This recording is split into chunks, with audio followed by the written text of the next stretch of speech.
ద్వాదశ రాశుల్లో ప్రథమైనటువంటి మేషరాశి వారికి ఏలినాటి శని ప్రభావము, నవంబర్ నెలలో శని వక్రీస్థానాలను చూడటము కాస్త ఇబ్బందిదాయకంగా ఉంది.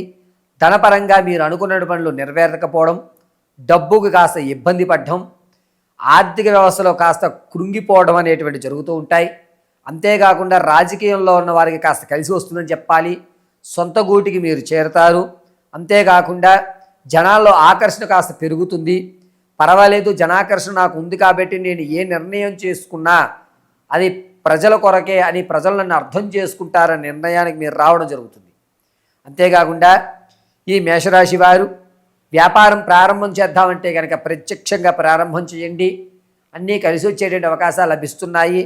వ్యాపారాల విషయానికి వస్తే కనుక కోళ్ళ పరిశ్రమ, మెడికల్కి సంబంధించి, అదేవిధంగా కూరగాయలకు సంబంధించి మీకు అద్భుతంగా కలిసి వచ్చేటువంటి అవకాశం లభిస్తోంది. ఈ మేషరాశి వారు ఈ నెలలో ఆరోగ్యపరం విషయంలో కొంచెం జాగ్రత్త వహించాలి. అంతేకాకుండా విద్యార్థులకి జ్ఞాపక శక్తి పెరుగుతుంది.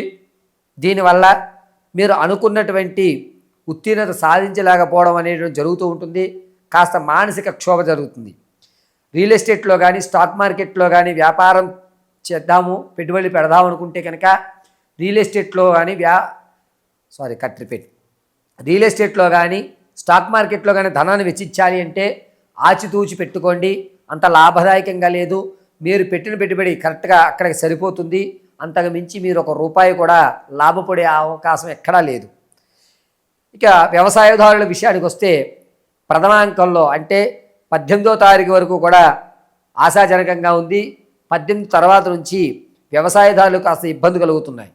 విదేశాలకు వెళ్ళాలి అనే కోరిక ఉన్నవారికి ఇది మంచి తరుణంగా చెప్పచ్చు.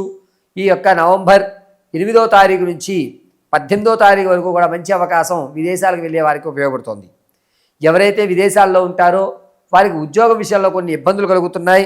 ఉద్యోగాల్లో మాత్రం ఆచితూచి మీరు ప్రారంభం చేసుకోవాలి. ఇక ఆరోగ్య విషయానికి వస్తే కనుక శరీర గొంతు దగ్గర నుంచి ఈ చెస్ట్ వరకు కూడా కొన్ని ఇబ్బందులు అనేటువంటివి ఏర్పడుతున్నాయి. కావున ఈ రాశివారు చాలా జాగ్రత్తగా ఉండాలి. ఎవరైతే ఆకస్మికమైన ధనం ఉందో ఆ ధనం మీ దగ్గరికి రావడం కాస్త ఇబ్బందిగా ఉంది. కావున తాత ముత్తాతలను సంభవించేటువంటి ఆస్తి విషయంలో కొంచెం జాగ్రత్తలు వహించండి. ఆడవారి సంతానం కొరకు చూస్తే పుత్ర సంతానం కలిగేటువంటి అధికారం లభిస్తోంది.